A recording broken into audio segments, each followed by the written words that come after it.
안녕하세요. 이한일입니다. 몸은 기억한다.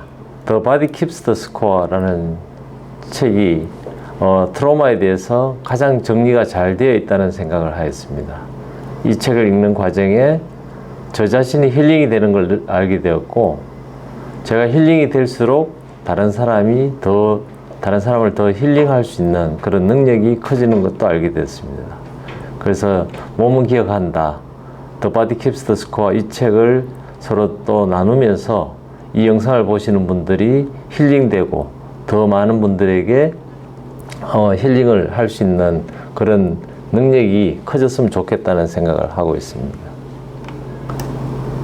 먼저 이 첫 번째 강좌는 트라우마와의 대면이라는 주제로 시작을 하려고 합니다.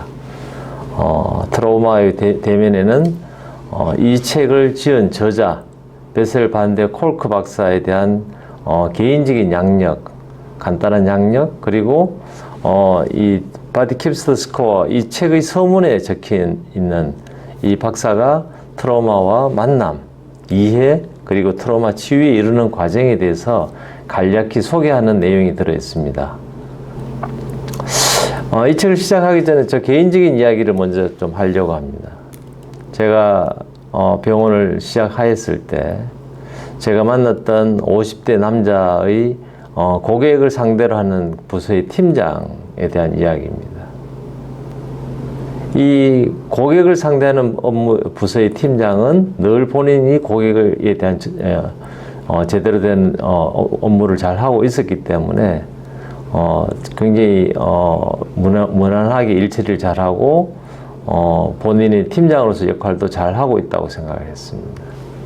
그런데 어느 날 당연히 해야 될 기본적인 설명을 하지 않았기 때문에 고객 민원이 발생했고, 그 민원을 해결하는 과정에서 제가 그 팀장에게 왜 설명을 하지 않아서 이런 문제가 생겼냐, 이런 질책을 하였을 때 이 팀장이 제가 사실은 그때 다른 업무가 좀 바빠서 설명을 좀 못했다, 좀 실수가 있었고 다음에는 그러지 않겠다, 이렇게 하면은 뭐 저도 오케이, 다음에는 잘 합시다, 이렇게 넘어갈 수 있는 문제를 이 팀장이 설명을 해주려는 지식이 없었기 때문에 본인이 하지 않았다. 다시 말하면 본인의 잘못이 아니고 고객이 왔을 때 설명을 해주라는 지시를 당신이 하지 않았기 때문에 내가 하지 않은 이런 문제가 생긴 게 아니냐. 그러니까 잘못을 본인이 잘못이라고 설명하는 것이 아니고 이것을 질책하는 저에게 이 당신이 문제가 있다. 그러니까 지금은 이제 제가 이것이 어떤 투사, 남에게 이렇게 책임을 전가하는 것이 내용이라는 걸 지금은 이제 이해를 하고, 하지만 그 당시는 설명을 해주려는 지식이 없었다는 것으로 본인을 변명하는 이 팀장에 대해서 제가 느꼈던 느낌은 참 황당하다. 그리고 굉장히 불쾌지수가 올라왔다. 그래서 이런 몇몇 일들을 겪으면서 제가 무엇이 이런 비정상적인 대답을 하게 만들고 팀장하고 주위에 있는 사람들이 분위기를 좀 싸늘하게 만들었을까. 이런 것들이 제가 사실은 이런 트라우마에 대한 공부를 하고 내적 치유에 대한 공부를 하게 된 계기가 되었습니다.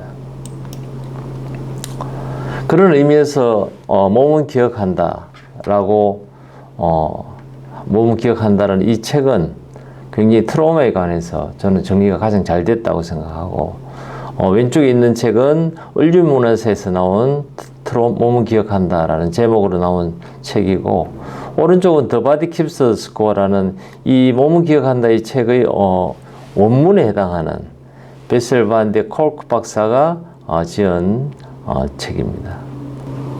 이 번역본이라는 것이 원래 오리지널 원문보다는 좀 아무래도 부족한 면이 있는 것은 사실이지만, 저는 그래도 이 번역본이 굉장히 잘 번역되었다고 생각합니다. 다만 오리지널 The Body Keeps the Score에서는 부제로 Brain, Mind, Body in the Healing of Trauma라는 이 트로마의 힐링에서 뇌와 마음과 우리 육체가 차지하고 있는 그 각각의 영역, 역할들, 그런 내용에 대해서 우리 번역본은 트로마가 남긴 흔적들이라고 번역을 해놨는데, 이 부분은 저는 개인적으로 동의하지는 않습니다. 왜냐하면 이 책의 내용은 우리가 트로마가 남긴 흔적들을 찾아가는 것이 아니고 그 내용들을 통해서 트로마의 힐링이 있기 때문에 그렇습니다. 그래서 이 콜크 박사가 쓴 In the Healing of Trauma, 트로마의 힐링에서 각각의 브레인과 마음과 또 어떤 육체의 어떤 역할들, 그것이 가지고 있는 지식들, 내용들을 우리가 안다는 것은 이 책의 내용이 단순히 이런 몸은 기억한다 라는 책을 단순히 제가 소개하자는 게 목적이 아니고, 이런 책의 내용들을 통해서 궁극적으로 우리가 힐링을 했으면 좋겠다. 그리고 주위에 있는 사람들을 힐링할 수 있도록 도왔으면 좋겠다. 이것이 제 근본 내용하고도 부합하기 때문에 그렇습니다. 그래서 이 콜크 박사는 책의 시작을 기억을 간직하고 내게 교과서가 되어준 환자들에게 바친다. 이렇게 이야기를 하고 있습니다. 많은 임상의사들이, 소위 말하는 명의들은 많은 환자들을 치료한 경험이 있습니다. 그 환자들은 때로는 자기 생명을, 자기 인생의 가장 중요한 부분들을 그 의사에게 맡기고 그 의사가 결정해 주는 대로 그 의사가 때로는 수술해 주고 약 처방하는 걸 믿고 맡겼던 그런 환자들입니다. 많은 의사들이 때로는 그 환자를 치료하는 과정에서 때로는 방향을 잘못 잡기도 했었고 때로는 잘못된 약을 처방한 적도 있었지만, 어쨌든 그렇게 자기를 믿고 맡겨준 그런 환자들이 있었기 때문에 명의가 되었듯이 이 콜크 박사도 내게 교과서가 되어준, 그래서 이 스코어로 기록된 그 내용들, 차마 일반인들한테 나눌 수 없는 이야기들, 자기의 가장 내면의 깊숙한 이야기들을 나누어 줬기 때문에 콜크 박사가 트라우마에 대한 새로운 영역을 개척할 수 있었고 그로 인해서 많은 환자들을 치료할 수 있었다. 그래서 이 책의 시작을 저는 기억을 간직하고 내게 교과서가 되어준 환자에게 바친다는 콜크 박사의 이 서문에 굉장히 공감을 하고 있습니다. 콜크 박사는 43년 네덜란드에서 출생을 했고 시카고 대학에서 의학사, 미국은 이제 대학원 과정이기 때문에 소위 말하는 이제 MD 과정이라고 하는 걸 마쳤고, 제가 보기에는 이 콜크 박사가 보스턴에서 매사추세츠 멘탈 헬스 센터라는 하버드 메디컬 스쿨의 어필리에이션 된 병원에서 정신과 레지던트 과정을 했기 때문에 이런 트라우마에 대한 리서치를 하고 연구를 할 수 있는 중요한 아마 계기가 되지 않았을까, 이런 생각을 하고 있습니다. 그래서 이 이후에 정신과 전문의가 되고 난 이후에 콜크 박사는 보스턴 스테이트 호스피탈에서도 근무를 했었고, 그 다음에 보스턴의 BA 아웃페이션트 클리닉, 그러니까 보훈병원이죠. 그러니까 보훈 환자들, 전쟁을 겪었던 많은 트라우마 환자들이 다니는 그런 병원에서 정신과 의사로서 진료를 했기 때문에 이분이 트라우마에 대한 그런 스터디에 관심을 가지게 된 계기가 되었었다. 이렇게 이해를 하고 있습니다. 그리고 이분은 하버드 메디컬 스쿨의 주니어 패컬티로서 참여하게 되면서 트라우마 센터를 시작을 했고, 그리고 그 이후에 많은 훈련과 그다음 임상 실험들을 할 수 있었고, 특히 정신과적인 약물에 대해서 가장 첫 번째 임상 실험을 했다는 점에서 아마 이런 트라우마, PTSD와 관련된 그런 많은 지식들을 갖출 수 있었고, 또 하나 이분의 업적 중에 하나는 이런 트라우마, PTSD에 대한 트라우마 후 증후군에 대한 이미징 스터디, 소위 말해 CT나 MRI, 기능성 MRI 같은 스터디에 참여함으로써 보다 좀 더 아카데믹한 어떤 체계적인 그런 연구를 할 수 있었다. 그리고 이분의 굉장히 특이한 것 중에 하나는 환자의 치료에 있어서 EMDR이라고 하는 새로운 요법, 그리고 요가라고 하는 그러니까 정형화된 의료, 소위 말하는 정통 의료에서는 환자의 진단과 치료에서 약물요법이나 이런 것들이 굉장히 중요했다면, 이번은 우리가 일상에서 그냥 일반인들도 대하고 있는 그런 요가라든지 이런 마사지 이런 것들조차도 이런 트라우마 환자들이 치유에 적극적으로 도입하려고 했었고, 거기에 대해서 객관적인 과학적인 그런 자료들을 만들고 그 학술지에 발표함으로써 소위 말하는 정통의학 말고도 보완의학이라든지 이런 쪽의 영역도 넓혔다는 점에서 이분의 역할이 있다고 생각을 합니다. 제 개인적으로 The Body Keeps the Score라는 이 제목이 저한테 와닿았던 것은, 우리가 트라우마가 있다 없다, 내가 스트레스를 받았다 안 받았다, 이렇게 우리가 일반적으로 이야기하지만 저는 이 스코어라는 개념이 참 놀랍다는 생각을 했습니다. 그래서 우리가 살아가면서 혹은 매일 일상의 삶에서 크고 작은 스트레스를 받는데, 물론 전쟁을 겪거나 미국의 9.11 같은 사태, 또 혹은 우리나라의 세월호와 같은 그런 트라우마를 겪게 됐을 때는 우리가 당연히 아이고 정신적인 트라우마가 있을 거라고 이야기하지만, 사실 우리가 살아가면서 일상에 겪는 일들, 뭐 부부 간에 혹은 자녀와 혹은 일반 사회생활 하면서 겪게 되는 그런 트라우마에 관해서 정말 우리가 스코어로 기록이 되어 있는, 스코어로 내 몸에 남아있고 그것이 우리 일상의 영향을 준다는 점에서 스코어라는 개념은 저한테 굉장히 놀랍습니다. 그래서 이 The Body Keeps the Score라는 이 제목이 어디서 나왔을까 제가 좀 찾아보니까 이것이 1994년 하버드 리뷰 오브 사이키아트리라는 저널에 실린 그 리뷰 아티클이라는 걸 알게 됐습니다. 우리가 이야기하는 소위 말하는 원저라고 이야기하죠. 오리지널 아티클. 그러니까 이 논문을 쓰는 사람이 그 전에 없었던 내용들을 본인이 어떤 경험이나 실험을 통해서 새로운 아이디어를 내거나 지식을 만드는 그런 오리지널 아티클하고 달리, 이분이 쓴 이 리뷰 아티클은 기존에 발표됐던 많은 논문들을 다시 한번 정리해서 발표하는 의미가 있거든요. 그래서 이 The Body Keeps the Score가 발표된 이 논문은 134개의 논문을 이 콜크 박사가 리뷰해보고 그걸 정리해서 발표하는 과정에서 제목으로 The Body Keeps the Score라는 제목을 달았습니다. 이 책이 나온 것이 1994년이니까 이 책이 이 논문이 나온 1994년부터 이 책이 나온 The Body Keeps the Score라는 이 책이 나온 2015년까지 2014년까지 거의 이 책이 나온 20년 동안 제가 보기에는 이 콜크 박사가 트라우마에 관해서 끊임없이 연구를 하고 그 진단과 치료에 있어서 나름대로 영역을 만들었다는 생각을 하고 있습니다. 이 책의 서문에 나오는 트라우마에 대한 이해의 첫 번째는 우리가 트라우마라는 것이 뭐 아까도 말씀드린 우리가 뭐 전쟁이나 혹은 일상에서 성폭행을 당했거나 혹은 9.11 같은 굉장히 재난을 겪거나 혹은 세월호 같은 것들, 뭐 대구에 같으면 지하철 사고 같은 이런 트라우마가 있을 만한 그런 일들을 겪어야 일어나는 것이 아니고, 트라우마는 나를 포함해서 우리 가족들에게 또 이웃에게 늘 일어난다 하는 생각을 할 필요가 있습니다. 그리고 그렇게 일어난 트라우마가 있다 없다가 아니고, 트라우마의 사이즈가 뭐 예를 들어서 10으로 있든 50으로 있든 100으로 있든 그 크기가 다 다양하게 남아있다는 거죠.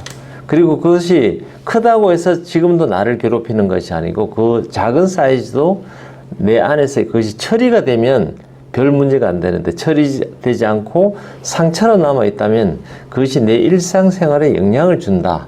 이런 것들을 우리가 이해할 필요가 있습니다. 트라우마의 어떤 또 다른 관점은 미국의 질병통제센터 CDC라고 이야기하는 질병통제센터에서 발표된 논문에 의하면 5분의 1은 미국인의 5분의 1은 어린 시절에 성추행을 당하고, 또 4분의 1은 부모에게 몸에 자국이 남을 만큼 맞는다. 또 4분의 1은 알코올에 중독된 친인척의 손에서 큰다. 또 8분의 1은 엄마가 맞거나 공격받는 모습을 목격하고 커플의 3분의 1은 상대의 신체 폭력에 시달리고 있다. 과연 미국인만 그럴까? 우리나라의 통계를 제가 알 수는 없지만 저는 여기서 물론 우리가 성추행이거나 맞을 때 당연히 트라우마가 남지만 저는 이 엄마가 맞거나 공격받는 모습을 목격하고 자란 아이들 우리가 상상해 보면은 예를 들어서 엄마가 아빠한테 맞거나 혹은 미국 같은 경우는 이혼을 하고 혼자 사는 엄마가 새로운 남자친구를 사귀거나 새로운 의붓 아버지하고 결혼해서 살아야 되는 그 가정에서 어느 날 밤에 엄마가 맞고 막 고함을 지르는데 나는 일어나서 그 아버지에게 혹은 의붓 아버지 혹은 엄마의 남자친구에게 대항해서 엄마를 구해줘야 되는데 나는 너무 어리기 때문에 그 엄마를 구해줄 수 없을 때 그 아이가 받는 그 트라우마가 있다는 거죠. 그런 것들이 해결이 되지 않고 컸을 때 그 아이가 성인이 되어서도 그 트라우마는 여전히 그 삶을 지배하고 있다. 이 부분은 미국뿐만이 아니고 아마 한국에서도 많은 사람들이 그걸 겪고 있지 않나. 그리고 저뿐만 아니고 그 사이즈가 크든 적든 그런 것들을 우리가 우리 몸에 남아 있다는 거죠. 트라우마에 대한 또 다른 관점은 우리는 어떤 이벤트, 그게 액시던트, 사건이나 사고가 있어야 트라우마가 있다 이렇게 생각을 하는데 혹은 누구에게 맞아야 그런 트라우마가 있다고 생각하는데 실제로는 결핍도 큰 트라우마라는 거죠. 그래서 이 아버지 부재, 아버지가 일찍 돌아가셨다, 엄마가 일찍 돌아가셨다, 그러니까 아버지는 나를 때린 적도 없는데도 아버지가 안 계신다는 그 자체가 나한테 굉장한 트라우마라는 거죠. 이 부분은 저는 지금도 살아가면서 많은 것들을 느끼는데 그럼 아버지가 몇 살까지 살아 계셔야 도대체 나한테 트라우마가 남지 않나 이런 질문을 한다면 30세, 40세 이후에 혹은 저 같은 경우는 이제 2년 전에 부친이 제가 나이가 60이 됐을 때 돌아가셨는데도 불구하고 한 번씩 아버지가 좀 더 살아계시면 좋았겠다 이런 생각을 할 때가 있습니다. 물론 그 부친이 돌아가신 것이 지금 저에게 트라우마로 남고 제 일상의 삶을 지배하지는 않지만 제가 보기에는 많은 사람들이 우리 부친은 내가 결혼할 때 돌아가셨기 때문에 별 문제 없어 그렇게 생각을 하고 지내지만 사실은 일상에서 저는 영향을 받는 사람들을 보고 있습니다. 특히 아주 어릴 때 돌아갔거나 아버지가 정말 이렇게 내 기억이 나지 않거나 혹은 10대, 20대, 30대 초반까지도 부친이 없는 사람들이 행동하는 걸 보면 아버지의 부재가 이분의 삶에 영향을 주겠구나 이런 생각을 합니다.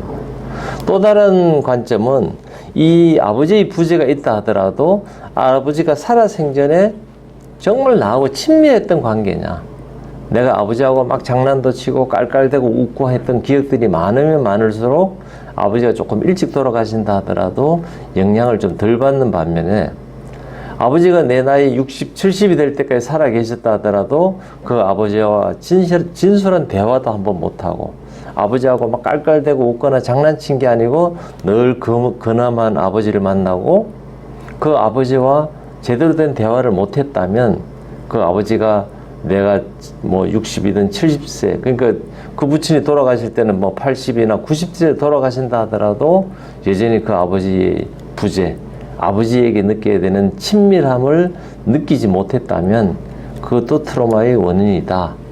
그리고 그런 트라우마는 여전히 DNA를 통해서 또 후손에게 전달된다는 거죠. 그래서 우리가 트라우마를 이해해야 되는 거는 이 트라우마가 나한테만 상처로 끝내야 되는 거지 그것이 나의 아이들과 후손에까지 계속 전달되는 이 트라우마가 언제까지 그렇게 가도록 놔둘 거냐 하는 책임감도 있기 때문에 그렇습니다. 트라우마는 왜 우리가 이 트라우마를 알아야 되느냐면 트라우마가 우리 몸에 흔적을 남기게 되고 그 흔적 때문에 우리가 일상을 살아가면서 느낄 수 있는 이 즐거움이나 친밀감을 못 느낀다는 거죠. 그 사람이 살아가면서 막 재밌어야 되는데 이 재미있지가 않다는 거예요. 예를 들면 우리가 친구들과 어떤 맛있는 맛집이다 식당을 갔는데 그 맛집의 그 맛있는 음식을 즐기고 막 그런 대화들을 해야 되는 순간에 어떤 친구는 보면 이 집은 좀 너무 짜다, 이 집은 인테리어가 왜 이래, 이 집은 뭐 어떻다, 불친절하다, 뭐 이렇게 하면서 부정적인 이야기를 하는 사람이 있습니다. 저는 그것이 그 사람이 가지고 있는 과거의 어떤 트라우마에 의한 그분의 그 표현이라고 생각하거든요.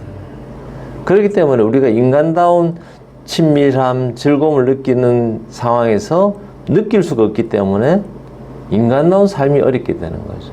뭐 소위 말하면 왜 사느냐, 왜 오래 사느냐, 이 즐거운 세상을 늘 이렇게 마음속에는 어두운 그림자가 드리워져 있고 늘 짙은 구름이 끼어 있는 그런 삶을 사는 모습이 되는 거죠. 또 다른 거는 이 생물학적으로 면역 체계에도 자국을 남긴다는 거죠. 그래서 트라우마가 있는 분들은 피부염, 알레르기성 피부염이 있거나 알레르기성 천식이 있거나 혹은 여러 가지 그 면역 기능이 떨어지기 때문에 발생하는 암이라든지 그런 스트레스에서 취약한 그런 일상생활을 살아가기도 굉장히 힘든 그런 상태가 되기 때문에 우리가 트라우마를 이해하고 치유를 해야 된다는 거죠.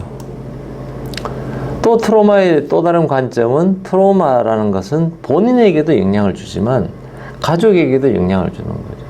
그래서 트라우마가 있는 사람들이 예를 들어 남편에게 뭐 전쟁에 의한 혹은 어떤 사건에 의한 트라우마가 있다면 그 아내도 서서히 우울증에 빠지게 되고 그 가정에서 자란 아이들은 자신감이 부족하고 불안해지고 또 성인이 되어서도 타인하고 서로 신뢰하는 안정적인 관계를 잘 맺지 못한다. 이 트라우마를 경험한 본인도 사실은 내가 트라우마가 있지만 이것이 아무렇지도 않다. 나는 그냥 사회에 적응하면서 잘 살아가려고 막 노력을 하지만 실제로는 굉장한 에너지가 필요한 쉽지 않다는 거죠. 왜냐하면 우리 뇌에서는 나에게 받은 트라우마를 속일 수가 없다는 거예요. 이 속일 수가 없고 나에게 일어난 이 트라우마를 어떻게 하든 나는 그래도 남들 보기에는 괜찮게 행동하려고 애는 쓰지만 쉽지 않은. 왜냐하면 비슷한 유사한 일들이 생기면 내 몸에는 방대한 양의 스트레스 호르몬이 생기고 불쾌한 감정이 올라오고 그럼 폭발적인 충동적이고 공격적인 행동을 하는 거죠. 트라우마에 대한 또 다른 이해는 이 트라우마라는 게 뭔가 이렇게 이해할 수 없고 이겨낼 수 없다. 이게 내가 내 삶의 통제권, 주도권을 잃어버린 느낌. 나는 이미 다 망가졌기 때문에 이제 더 이상 안 돼.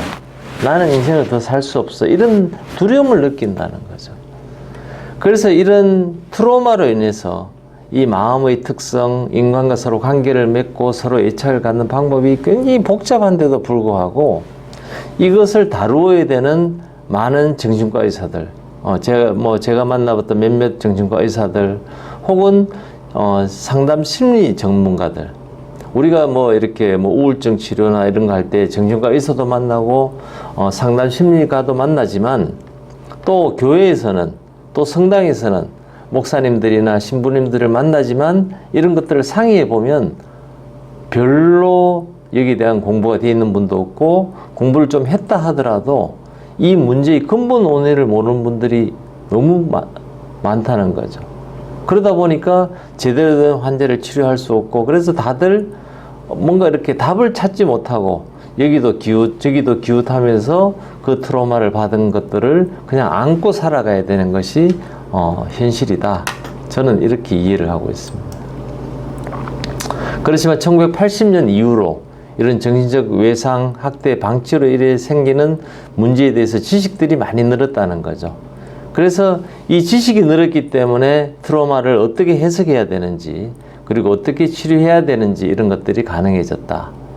그래서 우리가 80년 이후로는 신경과학이라든지 발달 정신병리학 또 대인관계 신경생물학들이 이렇게 많은 발전을 이루었고, 그래서 이 트라우마 입은 사람들이 하는 일상의 일들이 이것이 뇌의 변화가 뇌가 변화되고, 그렇기 때문에 이렇게 생각하는 방법이 달라진 것이지, 이분들이 윤리의식이 무너지거나 의지력이 약화됐거나 성격이 나빠진 것이 아니다 하는 거죠. 그러니까 예를 들어서 알코올 중독자 같은 경우는 내가 술을 먹게 되면 간경화가 오고 간경화로 인한 암도 생길 수 있고, 또 술을 마시게 되면 많은 말초신경염도 생기고 직장 생활도 안 되고 이런 걸 알지만, 내가 술을 먹을 수밖에 없는 이유는 내 안에 일어나는 이런 트라우마로 인한 내 마음의 이 고통을 술이라도 마셔야 견딜 수 있다는 거죠. 그러니까 술을 마시지 마라, 술 먹으면 너 간경화 된다, 이렇게 하더라도 그 말이 도움이 안 된다는 거죠. 오히려 이분이 트라우마의 원인을 찾고 해결함으로써 이분이 심리적인 안정감을 갖게 되면 오히려 이분 스스로 술을 끊을 수 있고 술을 멀리할 수 있는 그런 능력이 커질 것이다. 그래서 이분들의 의지력이 약화되거나 이분 성격이 나빠진 게 아닙니다. 우리가 젊은 이렇게 학생들에게, 게임 중독에 빠져 있는 애들에게 게임 중독 하지 마라 한다고 해서 얘들이 안 하느냐? 그렇지 않다는 거죠. 얘들이 언제 게임 중독을 그만두느냐 하면, 그 안에 있는 트라우마가 해결이 되면 본인도 공부를 잘하고 싶고 좋은 학교 가고 싶고 또 사회에 나가서 정말 이렇게 좋은 역할을 하고 싶지만, 본인에게 있는 이 트라우마를 해결할 수 없는 그 학생들에게 단순히 게임 하지 마라 한다고 해서 안 할 거냐? 그렇지 않다는 거죠. 그래서 우리가 트라우마를 이해하면 할수록 주위에 있는 그런 알코올 중독이나 게임 중독, 또 마약 중독, 여러 가지 중독에 빠져 있는 사람들에게 그 사람들을 바라보는 관점을 우리가 다르게 하려면 우리가 트라우마에 대한 이해를 제대로 해야 된다. 저는 그렇게 생각을 하고 있습니다. 이 치료는 3가지 방법으로 이 서문에는 소개를 하고 있습니다. 나중에 점차 하나씩 짚어 나가겠지만, 하향식 방법. 전체적으로 환자가 내가 트라우마를 받았다. 그리고 그 트라우마로 인해서 내 몸에 어떤 신체의 변화가 있고 내 생각에 어떤 변화가 있는지를 환자가 알게 해주는 그런 과정이 있다면, 상향식 방법은 그까지는 아직 내가 인지를 못하지만, 내가 남들하고 신체적인 접촉을 하거나 어떤 무기력한 느낌, 분노가 있을 때 그냥 하나씩 몸에, 우리 육체에서 그것이 힐링이 될 수 있도록 도와주는, 예를 들어서 마사지를 하거나 요가를 하거나 이러면서 그냥 이렇게 조금씩 회복할 수 있도록 도와주는 것이 상향식 방법이다.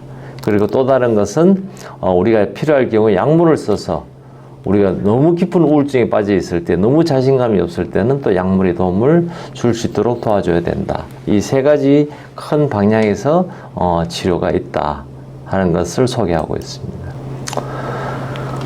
그래서 이 치료 방법에서 이 콜크 박사가 이야기하는 것은 각자에게 맞는 치료 방법이 있고, 또 하나는 내가 한 가지 방법이 아니고 여러 가지 방법이 필요했다.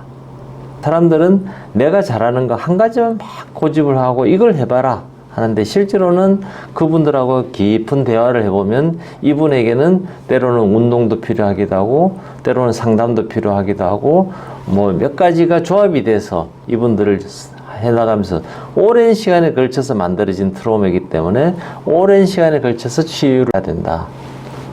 이것을 누가 알아야 되느냐면, 이걸 상담하거나 치료하는 사람이 이걸 인식하고 있어야 된다는 거죠. 이 콜크 박사는 아까 말씀드린 것처럼 전통적인 방법이 아니고 이런 보완적인 의료, 또 대체의학 영역까지, 그래서 약물을 사용하거나 우리 대화를 하거나 요가, EMDR 혹은 연극치료 혹은 뉴로피드백 같은 치료까지 다양한 이런 치료 방법에 대해서 본인이 숙지를 하고 있고, 환자와 면담을 하면서 그 환자에게 맞는 치료 방법을 제시해 줬다는 점에서 환자의 중심을 둔 제대로 된 의사가 아닐까, 저는 이런 생각을 했습니다. 그래서 이 책의 서문은 이렇게 마무리를 하고 있습니다. 이런 트라우마에 대해서 우리가 트라우마의 현실에 대해서 가이드를 하기를 원하고, 또 우리가 이런 트라우마에 대해서 이해하고 어떻게 하면 제일 치료를 잘할 수 있는지, 또 우리 사회가 어떻게 하면 이런 것들이 트라우마가 생기지 않도록 예방할 수 있는지, 이런 장애에 대한 초대다. 뭐 이렇게 해서 이 책의 서문을 마무리하고 있습니다. 이 1강에서는 이 콜크 박사에 대한 개인적인 이력, 또 이 콜크 박사가 소개하는 트라우마라는 세계에 대해서 본인이 어떻게 알게 됐는지, 트라우마에 대한 전체적인 내용들, 그리고 이 치료에 대해서까지도 이야기를 했다면, 다음에 이어질 트라우마 2강은 트라우마에 대한 재발견, 외상 후 증후군에 대해서 설명하는 그런 시간을 갖도록 하겠습니다. 네, 고맙습니다. 또 뵙겠습니다.